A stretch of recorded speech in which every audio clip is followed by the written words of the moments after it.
Halo, kembali lagi di Samarinda Media.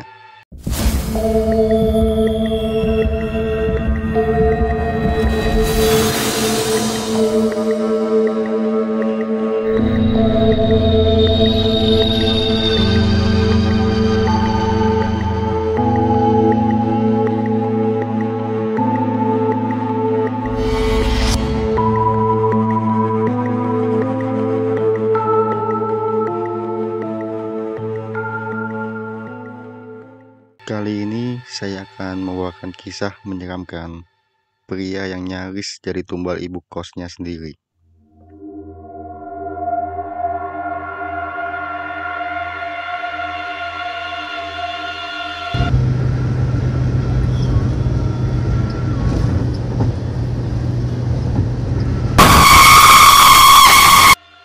Kisah ini dibagikan oleh seorang warganet dengan akun @gar_sian.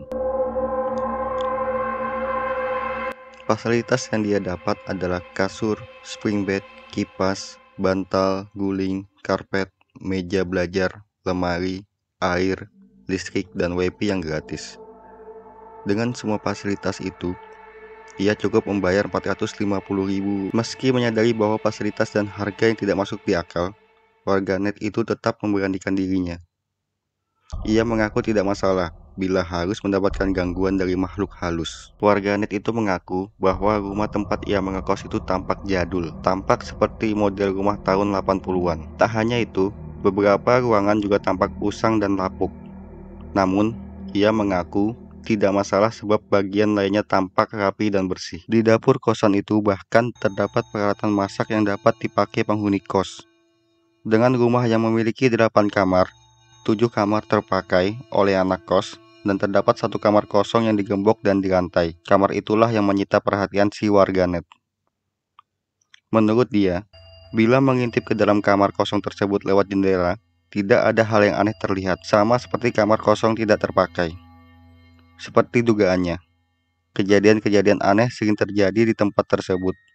Seperti suara ibu-ibu masak di dapur yang begitu ramai, tapi saat didatangi ternyata tidak ada siapa-siapa. Atau kadang pada tengah malam terdengar suara piring pecah di dapur, hingga suara kamar mandi terkunci sendiri di dalam.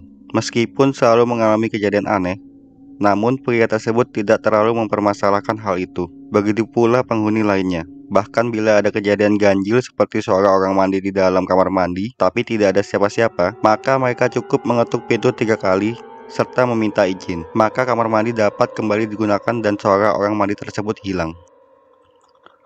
Kemudian, pada suatu kali, datanglah penghuni kosan baru. Karena 7 kamar sudah penuh, maka penghuni baru itu kemudian diberi kamar ke-8 yang biasa digembok dan dirantai.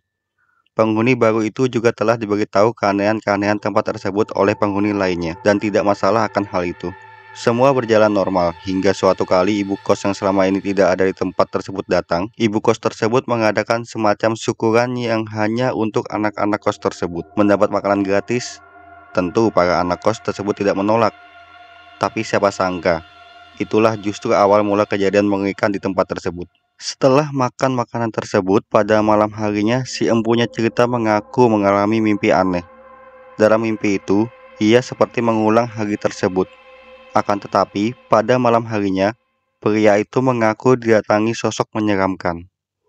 Dalam mimpinya, sosok tinggi besar itu masuk ke dalam kamar pria itu sambil mencari-cari sesuatu. Pria tersebut ketakutan setengah mati dan mengaku tidak tahu apa-apa. Bahkan kemudian sosok tinggi besar itu marah-marah karena tidak menemukan apa yang dicari. Untungnya, setelah membaca doa, warganet itu terbangun dari tidurnya. Akan tetapi, betapa kagetnya pria itu saat keluar kamar, makanan yang ia makan bersama penghuni kosan lainnya semalam tampak busuk, basi, dan menghitam. Saat penghuni kamar lainnya keluar, mereka semua juga tampak pucat dan ternyata mengalami mimpi yang sama. Namun, berbeda dengan yang lain, penghuni kamar nomor 8 mengaku bahwa sosok di dalam mimpinya berkata, "Ketemu," sambil mengusap keningnya dan setelah itu pergi. Tidak hanya itu, di punggung penghuni kamar nomor 8 itu juga tampak seperti bekas cakar yang tidak berdarah.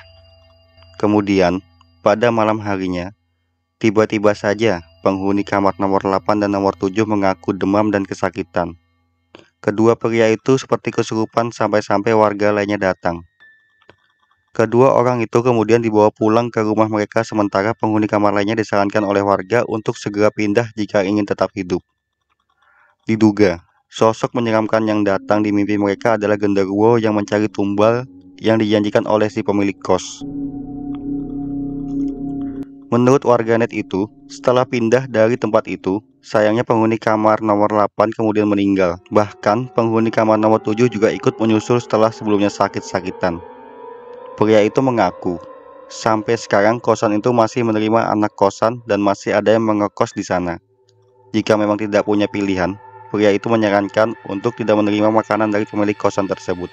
Memang agak aneh ya, ada tempat dengan fasilitas bagus, namun memberikan harga murah untuk anak-anak kos. Bahkan, sebaiknya jangan tinggal di tempat yang memiliki kamar kosong dikunci atau digembok. Oke, demikian cerita dari saya.